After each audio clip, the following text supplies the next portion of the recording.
In this guide, I will show you how to fight Super Simon with honor. I will be focusing on the hard mode version of the boss, but if you're struggling with the base version of the boss, you might learn a thing or two, too. First of all, this is not a cheese guide, but rather a guide on how to properly react to his attacks. However, at the end of the video, I will leave the build that I used to beat him, as well as how you can skip phase 1 of the fight. The video is divided into 4 chapters, with timestamps for each visible on the screen and in the description, so feel free to skip ahead. First, some general information and overall tips for the fight. Super Simon is very hard. One of the most challenging boss fights in any game I've played. And I like Souls games. However, it is also really fun to learn and master, so I highly recommend you give it a shot. Also, I will be talking about parrying in this video, but feel free to dodge if you don't feel comfortable with parries.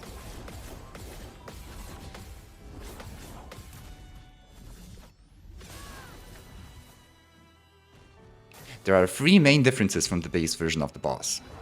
Most importantly, the follow-up attacks. Simon now has 3 follow-up attacks after each hit, and they're not consistent, though you can tell which follow-up attacks are coming based on the colored light beams behind them before each hit. To deal with that, we will be using a secret technique which I'm sure most people can do. And that's counting to 4. Secondly, breaking is not an option. Breaking Simon makes him invincible until after his next real turn, so don't bother wasting your time. Lastly, getting hit by some of his attacks makes you straight up lose. Yeah. Also, his shield stealing, reducing you to 1 HP, and removing the death from the canvas from the base boss are still a thing here, so watch out for that.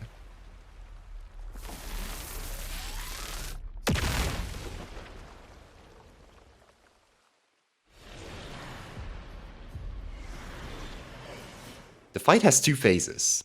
Each phase opens with the Lightspeed attack, and in phase 1 specifically, this attack always goes first, even if you have the First Strike Lumina equipped.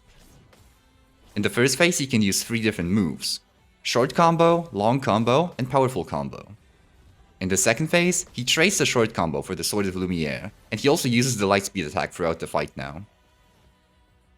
The phase change happens when Simon is at around a third of his HP, where he will delete your frontline from existence and heal all health and status effects. Unlike the base boss, you cannot skip phase 2, as he will always hang on with a sliver of health.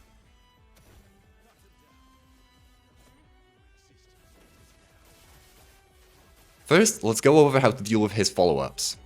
Before each hit, 4 light beams appear behind Simon: white, green, red, and yellow.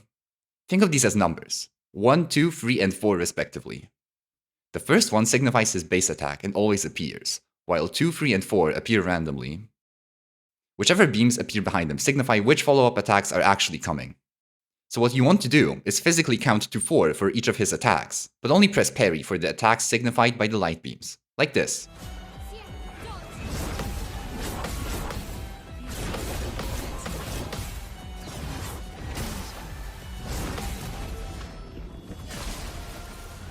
This can be tricky at first, but it will feel amazing when you actually pull it off, trust me.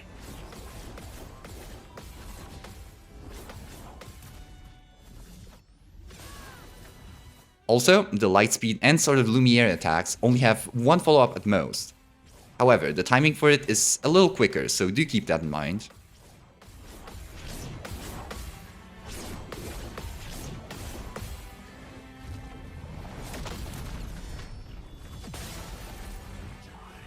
Now for the move breakdown.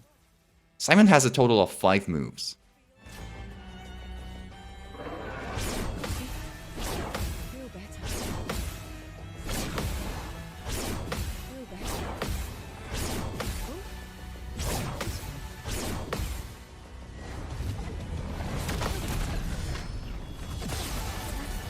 This is a 10-hit combo, which he always does at the beginning of the fight. A sound cue plays before each hit, which helps with timing the parries. However, getting a feel for the timing is key for this attack. This attack can be split into 4 parts. The first 5 hits are fairly reactable based on the sound cue and visuals of Simon. After a little practice, you should be able to handle them. And you'll get the practice, as you will be seeing this attack every attempt. The 6th and 7th Hits come out ever so slightly faster. These are hard to base off the sound cue and visuals alone, so remembering the timing here is key. If you're having trouble, imagine the same timing as for the first 5 hits, but press the button a tiny bit faster. The 8th hit is the hardest one, as it has a longer delay. You can try to time it based on his animation as he's on the ground, however it is a bit tricky. This is followed up by the 9th hit with a more standard timing. The 10th hit has Simon summon the Sword of Lumiere from the sky and slam it down. Look at Simon during this attack, and parry right before his sword would hit the ground.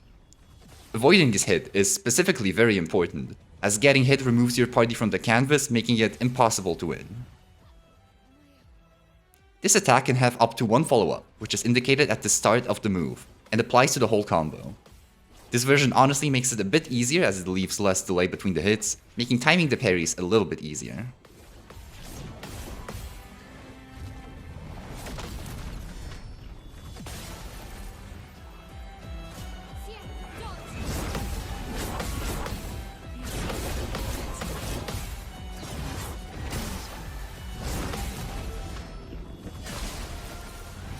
This is a 3-hit combo, with a bonus jump between the 2nd and 3rd hits. The 1st and 2nd hits are pretty straightforward, pressing the parry button as he's about to connect with his sword. After the 2nd hit, watch out for the sweep, which has to be jumped. Wait until the indicator appears on screen, as otherwise you might jump too early. For the 3rd hit, parry ever so slightly faster than for the first 2 hits. This is his easiest attack, as each hit is reactable and doesn't need to be timed based on the previous one. But he also only does it in phase 1.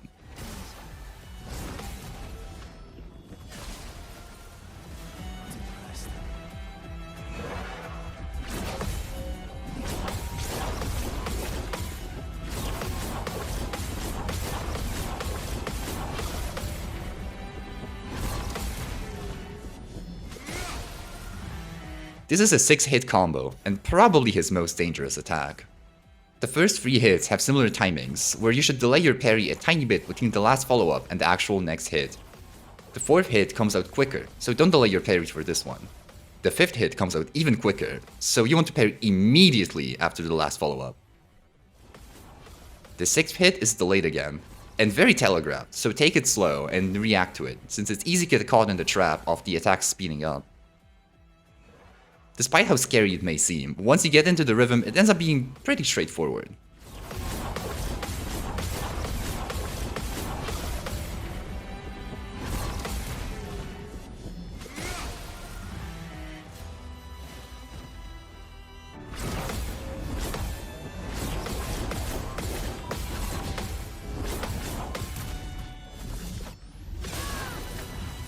This is a 3-hit combo with a slightly delayed startup. React to the initial swing, and delay your parry slightly after the last follow-up for the other hits. The delay here is similar to the 2nd and 3rd hits of the long combo, so try basing it off of that if you're having trouble.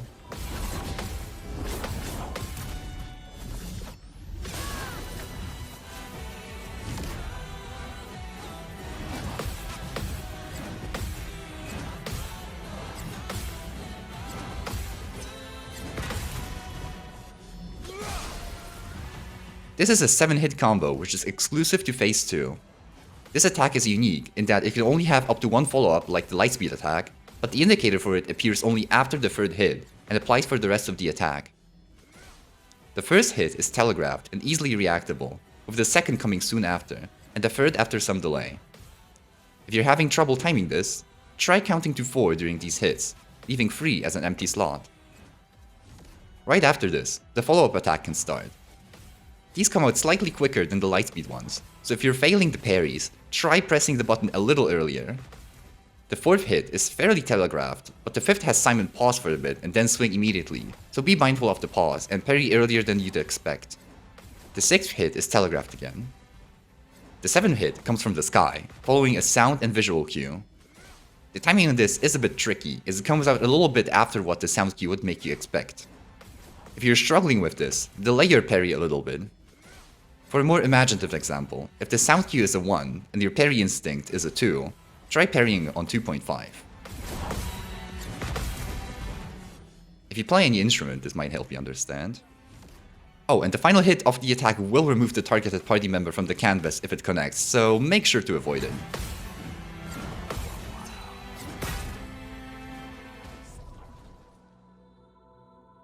This is the build that I personally used to beat Simon. While this isn't optimized by any means, it lets you have more of a fair fight with this really unfair boss. You can essentially skip phase 1, which I'll show off in a second, and have a fairly balanced phase 2. On the front line, there's Mael and CL, both of which really only need 2 attacks each. Offensive Switch and Last Chance for Mael, and Fortune's Fury and Intervention for CL. In the back is Verso, who will be the main damage dealer, with Lune and Monoko as support. The main moves for Verso here are Steeled Strike, which will be the main damage source, and Light Holder, to get to rank S easier. Lune mainly uses Typhoon, which gives an Omni buff and AP to the party with the setup, and Crippling Tsunami for the slow. Monoko is honestly just here for the vibes. I didn't really optimize him in any way, and his main role is to apply Defenseless with Hexka Crush. If you feel like you understand phase 1 enough and just want to get to phase 2 quickly, you can use this method to one-shot phase 1. With the build I just showed, Mael and CL will take the role of sacrifice for this phase. First of all, make sure to parry the initial lightspeed attack. Now, depending on whether Simon did the follow-up version or not, the setup will be a little different, since you might be missing some gradient charge. If he did the follow-ups, as Mael, do Offensive Switch, then use Last Chance. As CL, use Fortune's Fury, and then Intervention on Mael. Hit Simon with a Gommage, which should be more than enough to finish the phase. If he didn't do the follow-ups, as Mael, do Offensive Switch twice. As CL, use any offensive move, making sure you'll have 5 AP on the following turn. Then, Intervention on Mael. As Mael, use Last Chance and then use Gommage. If you're missing Gradient Charge, take a free aim shot anywhere in between to benefit from the charging critical Lumina. While not as overkill as the first setup, this should get the job done. And that's the guide. I hope you learned something and decide to tackle Super Simon yourself. Learning this boss was super fun, and even if it seems daunting, I think it's worth giving it a try. If you want to see a full hitless Simon fight, I'll leave the link to my video in the description. I also stream Souls games here and on Twitch, so if you're interested, then check that out as well. Alright, that's it from me. Adieu.